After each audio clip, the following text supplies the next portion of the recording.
ওকে, আমরা চলে এসেছি আমাদের একটি নতুন ভিডিওতে এবং আমরা আমাদের ত্রয়োদশ চ্যাপ্টার শব্দ এবং শব্দের বেগ এই চ্যাপ্টারের কনসেপ্ট ওভারভিউ ভিডিও শেষ করে ফেলেছি এবং আজকের এই ভিডিও থেকে আমরা এই ত্রয়োদশ অধ্যায়ের বিভিন্ন প্রশ্ন সলভ করা শুরু করব এবং আমরা প্রথমেই যেই টপিকটি গুরুত্ব দিয়ে পড়বো এই চ্যাপ্টারে সেটি হলো প্রতিধ্বনি কাকে বলে এবং প্রতিধ্বনি নিয়ে দুটি অনেক গুরুত্বপূর্ণ প্রশ্ন।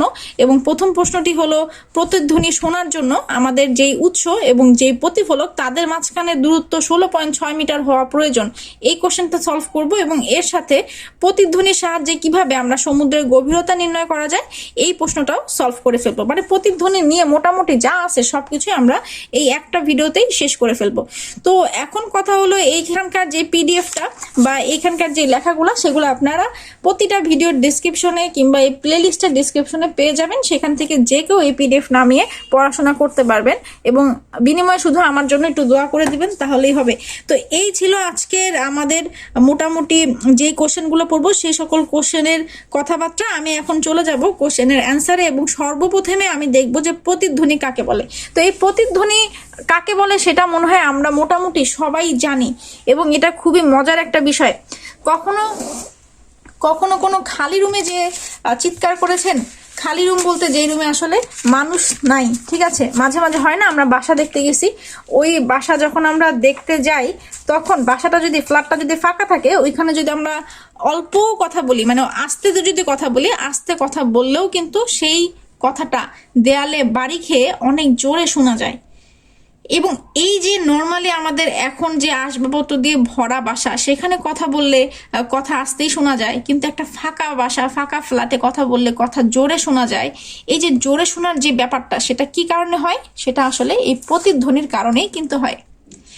এবং মাঝে মাঝে আমরা কোথাও বেড়াতে গেলে বড় পাহাড়, এই সকল পাহাড়ে যখন আপনারা যান, কেউ গিয়েছেন কিনা আমি জানি না, বান্দরবনে ওইখানে বিভিন্ন পাহাড় আছে, ওইখানে যদি জোরে কথা বলেন, কথা বললে সেই কথাটা কিছুক্ষণ পরে আবার আপনার কাছে ফিরে আসবে, মানে আপনি যে কথাটা বলছেন সেটা আবার আপনার কাছে ব্যাক করে। এটা শুধু বান্দরবনে না, যেখানেই পাহাড় আছে সেখানে আপনারা এটা ট্রাই করে দেখতে পারেন। আবার গ্রাম বাড়িতে আগে, এখন না, আগে কুয়ো থাকতো, কুয়ো মানে অনেক নিচে বালতি ভিতরে নামিয়ে পানি যে টেনে উঠাতে হতো। তো এই কুয়োর ভিতরেও যদি ভিতরে মুখ নিয়ে যদি জোরে কথা বলা হতো সেইখান থেকেও কথাটা আবার ব্যাক করে ফিরে আসতো। এবং এই যে একটা শব্দ আপনি তৈরি করলেন এবং সেই শব্দটা কোনো একটা দেয়ালে বাধা পেয়ে আবার আপনার কাছে ব্যাক করলো, সেই ব্যাপারটাকে আসলে কি বলে? প্রতিধ্বনি বলে। আপনি এখান থেকে শব্দ করতেছেন, শব্দটা একটা জায়গায় গেছে, একটা দেয়ালে যে বাধা পেয়ে সে আবার কি করে, আবার আপনার কাছে রিটার্ন হয় এবং আপনি শব্দটাকে কিছুক্ষণ পরে আবার শুনতে পারেন। এই যে সিস্টেম, এই যে ব্যাপার, সেটাই আসলে প্রতিধ্বনি। তো প্রতিধ্বনির সম্পর্কে তো অনেক পেঁচাল পাড়া হলো, এখন আমরা দেখি যে প্রতিধ্বনির ফিজিক্সের ভাষায় প্রতিধ্বনির সংজ্ঞাটা কি। দেখেন কি বলা আছে, কোনো উৎস থেকে উৎপন্ন শব্দ দূরবর্তী কোনো প্রতিফলকে প্রতিফলিত হয়ে মূল শব্দ থেকে পৃথকভাবে শ্রোতার কানে পৌঁছালে ওই প্রতিফলিত শব্দকে মূল শব্দের প্রতিধ্বনি বলে। তার মানে আপনি যখন কথা বলছেন তখনই কিন্তু কথাটা আসবে না, কথাটা পৃথকভাবে আপনার কানে আসবে। আপনার কথা বলা শেষ, আপনি চুপ করে আছেন, তার কিছু সময় পরে আপনার কানে আসবে এবং এটাই প্রতিধ্বনি। আমার মনে হয় এটা বোঝানোর আসলে কিছু নেই, আপনারা ধরে ফেলছেন যে আসলে প্রতিধ্বনি কোনটাকে বোঝাচ্ছে। কোনো উৎস থেকে, আমি আবার বলি, একটা উৎস, কোনো উৎস থেকে উৎপন্ন শব্দ দূরবর্তী কোনো একটা প্রতিফলকে প্রতিফলিত হয়েছে। প্রতিফলিত মানে কি?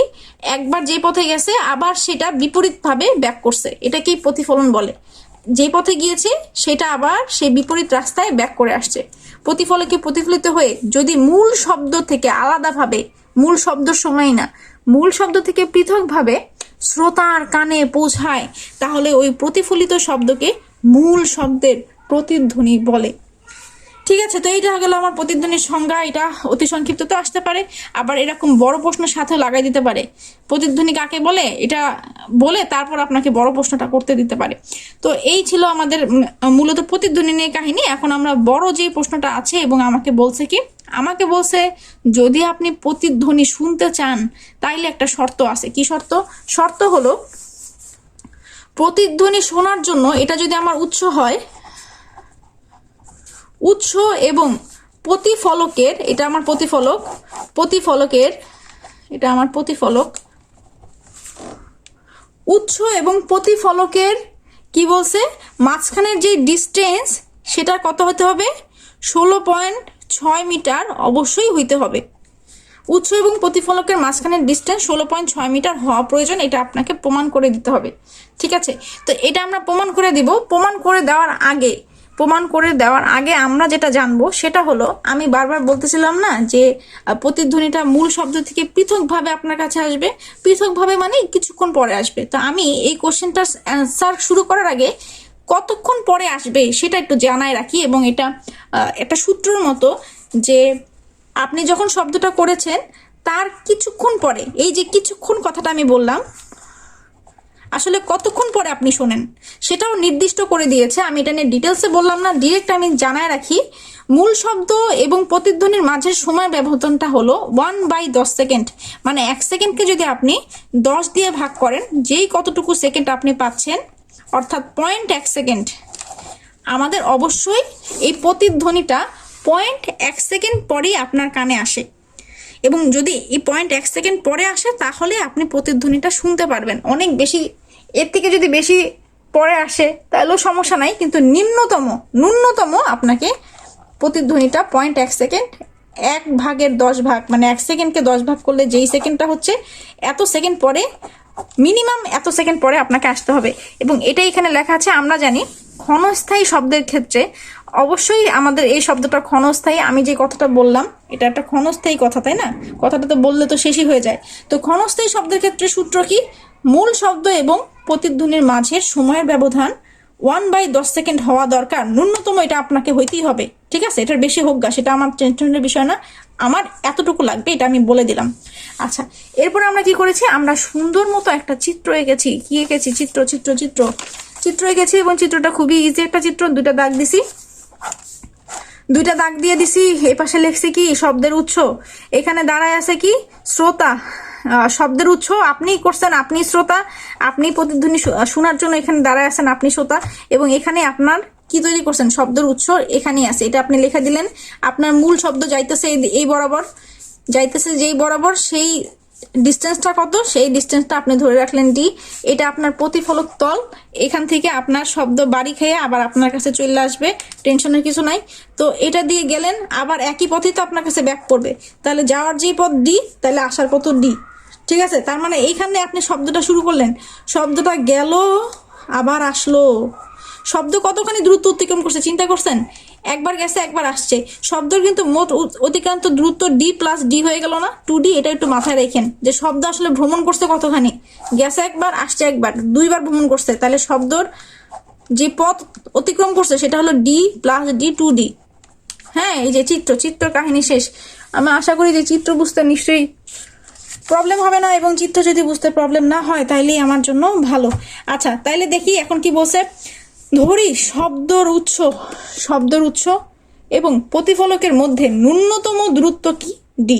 ঠিক আছে, এখন একটু আগে যেমন আমরা এটা দেখলাম যে ওদের মাঝখানে সময়ের ব্যবধানটা কি ছিল, সময়ের ব্যবধান মানে আপনি যখন শব্দ তৈরি করছেন এবং আপনি যখন শুনছেন, এই মাঝখানের ডিস্টেন্সটা আমার 1/10 সেকেন্ড, এটা ভুলেন না। আরেকটা জিনিস মাথায় রাখেন, এখন আরেকটা জিনিস বলবো, দেখি আগেরটা লিখছি সেটা কি, বাতাসে আসলে শব্দের বেগটা কত। আপনার যে শব্দ এখানে ট্রাভেলিং করতেছে, সেই ট্রাভেলিং এ বাতাসের বেগ কত, বাতাসের শব্দের বেগ কত, এটা আসলে একটা মুখস্থ মান। এবং এই মান হলো 332 metre per second, 332 metre per second এটার মান, এটা মুখস্থ মান। ঠিক আছে, তাহলে উৎস এবং প্রতিফলকের মধ্যে ন্যূনতম দূরত্ব কত, ন্যূনতম দূরত্ব হলো গিয়া ডি। জানি বাতাসে শব্দের বেগ 332 মিটার পার সেকেন্ড, শব্দের ব্যবধান 1/10 সেকেন্ড। এখন দেখেন আপনি কি পাইছেন, আপনি একটা সময় পাইছেন, মানে আপনি একটা টি পাইছেন, টি মানে টাইম। আপনি একটা বেগ পাইছেন যেটা হলো ভি, তাই তো, ভি পাইছেন, টি পাইছেন, এবং আপনার একটা ডিস্টেন্স পাইছেন। টোটাল ডিস্টেন্স কত, গেছেন একবার আসছেন একবার, মানে প্রতিধ্বনি শব্দ গেছে একবার এবং প্রতিধ্বনি হয়ে আসছে, তাহলে টোটাল একটা ডিস্টেন্সও পাইছেন যেটা হলো d+d 2d। তাহলে আমরা একটা দূরত্ব পেয়ে গেছি, একটা বেগ পেয়ে গেছি, একটা টাইম পেয়ে গেছি, তাহলে আমরা এখন কোন সূত্রে ফালাবো? এস ইকুয়াল টু ভিটি, গতির চ্যাপ্টারের 3 নম্বর চ্যাপ্টারের গতির সূত্র। এস মানে ভিটি, দূরত্ব মানে বেগ গুণন সময়, সেই সূত্রটাতে আমরা ফালিয়ে দিব, তাহলে কাজ শেষ হয়ে যাবে। তাহলে দেখেন এখন কি বলছি, শেষ, আমাদের কাজ শেষ। আমাদের এটা হলো দূরত্ব পেয়ে গেছি, বেগ পেয়ে গেছি, সময় পেয়ে গেছি। আমরা পাই এস ইকুয়াল টু ভি গুণন টি, দূরত্ব সমান বেগ গুণন সময়। দূরত্ব কত? গেছি একবার, আসছি একবার, ডি প্লাস ডি। বেগ কত? 332 মিটার পার সেকেন্ড। এটা কিন্তু মুখস্থ মান, এটা কিন্তু মুখস্থ মান। এবং সময়ের যে ব্যবধান 1/10 সেকেন্ড ন্যূনতম হইতে হয়, এটাও মুখস্থ মান। এটা এবং এটা কিন্তু মুখস্থ মান। এবং ডি, এটা তো বুঝতেই পারতেছেন, গেছে আসছে 2 বার হবে। তো দূরত্ব কত? D plus D. বেগ আমার 332 এবং সময় আমার 1/10 সেকেন্ড। তাহলে D plus D, D plus D 2D হওয়ার কথা, কিন্তু আমি আবার পণ্ডিতি করে কি করছি, এই টুটারে আগেই নিয়ে যেয়ে এই পাশে ভাগ দিয়ে দিছি। তো আসলে আপনারা চাইলে এটা ডি প্লাস জি 2D এখানে লিখতে পারেন, সমস্যা নাই। লেখার পরে পরবর্তীতে ভাবে নিয়ে যেতে পারেন। আমি একবারেই নিয়ে গেছি, 2 আর নাই এখানে, আমার 2 চলে গেছে, 332/10কে ভাগ করতে এই পাশে চলে আসছে। এবং এই জিনিসটা ক্যালকুলেশন করলে আপনার ডি এর মান যে 16.6 মিটার, এটার ন্যূনতম মান, দূরত্ব 16.6 মিটার, সেটা আপনার অ্যান্সারটা বের হয়ে আসে। তাহলে আসলে মূলত কি হয়েছে আমার এখানে, কি হয়েছে এখানে? আমার কিছুই হয় নাই। এখানে সূত্র প্রয়োগ হয়েছে, কি লিখে রাখতে পারি এখানে আপনাদের সুবিধার্থে। এখানে আসলে প্রয়োজনীয় সূত্র ব্যবহার হয়েছে, এস ইকুয়াল টু ভিটি। কোন চ্যাপ্টারের? থার্ড চ্যাপ্টার থেকে নিয়ে আসছি, এস ইকুয়াল টু ভিটি। এই সূত্রে অ্যাপ্লাই হয়েছে। এস কত? এস হলো গিয়ে ডি প্লাস ডি। ভি কত? ভি হলো আমার 332 মিটার পার সেকেন্ড, যেটা বাতাসে শব্দের রিয়েল বেগ, মুখস্থ মান। এবং আমাদের সময়ের ব্যবধান কত? আমি যখন কথা বলছি এবং আমি যখন কথাটা শুনছি, এই সময়ের ব্যবধানটা হলো 1/10 সেকেন্ড। এটা জাস্ট বসায় দিবেন কাহিনীতে, আমাদের কাজ হয়ে যাবে। সুন্দর করে ছোট্ট একটা চিত্র এঁকে ফেলবো, আমাদের প্রমাণটা হয়ে যাবে। এবং এই চিত্রটা আঁকলে নাম্বারটা একটু বেশি পাবো। ঠিক আছে, তো এই ছিল আমাদের উৎস এবং প্রতিফলকের মধ্যবর্তী দূরত্ব কিভাবে আসলে 16.6 মিটার হয় তার আলাপ আলোচনা। তো এখন আমরা যেটা জানবো সেটা আসলে প্রতিধ্বনি নিয়ে আরেকটি কোশ্চেন, সেটা হলো আমরা সমুদ্রের গভীরতাটা কিভাবে বের করব। তো চাইলে এটা নিয়ে আমি নতুন ভিডিও বানাতে পারতাম, কিন্তু যেহেতু আপনাদের এক্সামের টাইমটা খুবই দ্রুত এসে পড়ছে এবং আমাদের কাছে টাইম কম, তো একটা টপিক নিয়ে একটা ভিডিওই আমার মনে হয় এনাফ। আবার যদি আমি নতুন ভিডিও বানাই, তখন দেখা যাবে প্রতিধ্বনি নিয়ে আবার অনেক কিছু নতুন করে বুঝাইতে হবে। যেহেতু যদি আর কি কেউ ওই ভিডিওটা দেখতে থাকেন, তারা প্রতিধ্বনি নিয়ে যা যা শিখে আসছেন সেটা এখনই আপনার মাথায় আছে। এটা এক নজর দেখলে আপনি এটা সলভ করে ফেলতে পারবেন। নতুন ভিডিওতে আমার আর প্রতিধ্বনি নিয়ে বেশি একটা কথা বলতে হবে না। তো দেখি এইখানকার সমুদ্রের গভীরতাটা আমরা কিভাবে নির্ণয় করব। এটাও আসলে খুবই খুবই শর্ট একটা কোশ্চেন। এটা আসলে একটু আগে আমরা যে সূত্রটা ইউজ করেছি, এখানেও সেই সূত্রটা আছে। আমি আগেই কোশ্চেনটাকে ইজি করে দিই।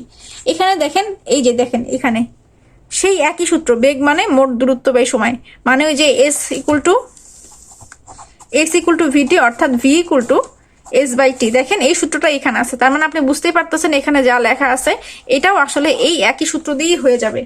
তাহলে দেখি কি বলছে আমাদের কোশ্চেনে। বলছে তোমাকে আসলে জিজ্ঞাসা করছে যে প্রতিধ্বনির সাহায্যে তুমি একটা সমুদ্রের কি যে কোনো সমুদ্রের গভীরতাটা কিভাবে বের করবা। ঠিক আছে, তো আপনি কি করবেন? মনে করেন আপনি কোনো একটা ডিঙ্গি নৌকা নিয়ে তো আর থাকেন নাই, কোনো একটা জাহাজ থেকেই বা কোনো কিছুর উপর থেকে আপনি পরিমাপ করবেন।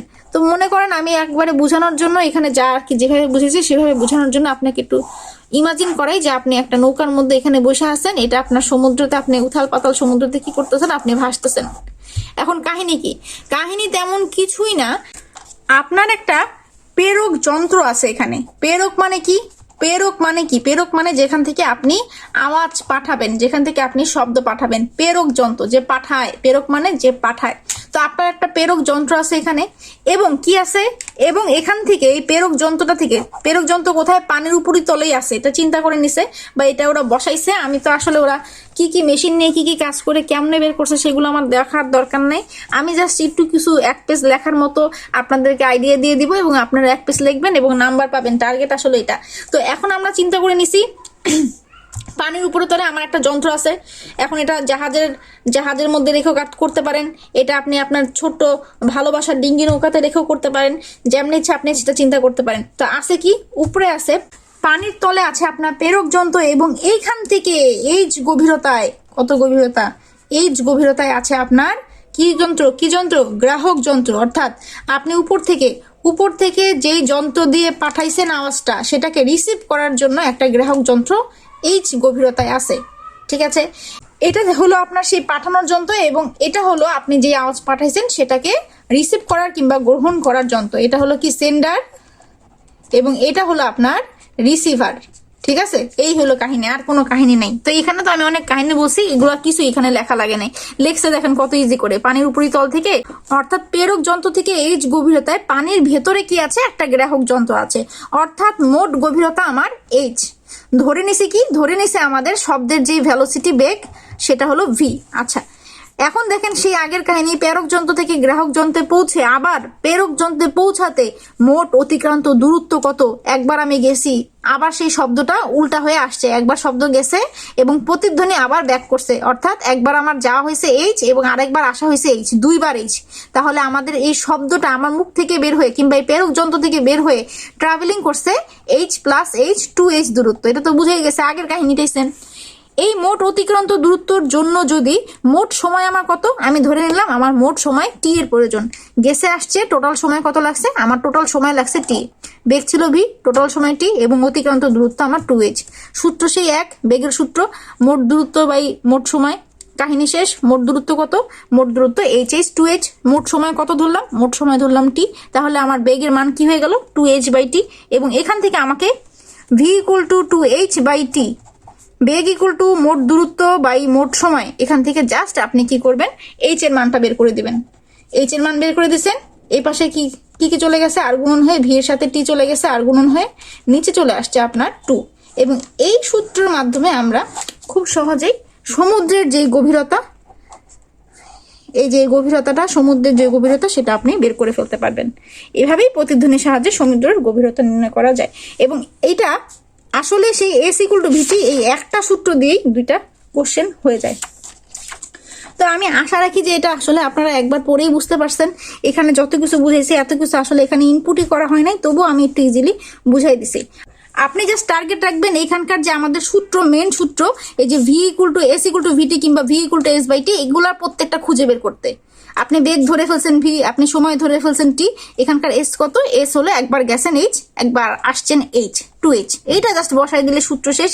মেন আসলে সূত্র এতটুকু, কাজ আমার এতটুকু। বাকি যেগুলো করছে সেগুলো কি, নাটক নাটক নাটক। আমাদের কি করতে হয়, ফিজিক্সে অনেক নাটক করতে হয় এবং নাটক করার মাধ্যমে আমাদের কোশ্চেনটাকে একটু স্ট্যান্ডার্ড, একটু বড় করতে হয়। তো আমি আশা করি যে আপনারা একবারই বুঝে ফেলছেন। এছাড়া যারা বুঝেন নাই তারা একটু ভিডিওটাকে একটু স্লো করেন, স্লো করে একটুখানি ভালোভাবে ঠান্ডা মাথায় দেখেন, আশা করি বুঝতে পারবেন। এবং যদি বুঝতে পারেন আমাকে অবশ্যই কমেন্টে জানাবেন, যদি নাও বুঝতে পারেন তাহলে কমেন্টে জানাবেন, আমি আবার এটা ক্লাসে সলভ করে দেবো ইনশাল্লাহ। তো আমরা নেক্সট ভিডিও পর্যন্ত ওয়েট করব। এই চ্যাপ্টারের নতুন কোনো একটা টপিক নিয়ে আবার আমরা পড়তে বসবো ইনশাল্লাহ। তো ততক্ষণ পর্যন্ত আমরা ভালো থাকবো, সুস্থ থাকবো এবং ফিজিক্স পড়তে থাকবো। আল্লাহ হাফিজ।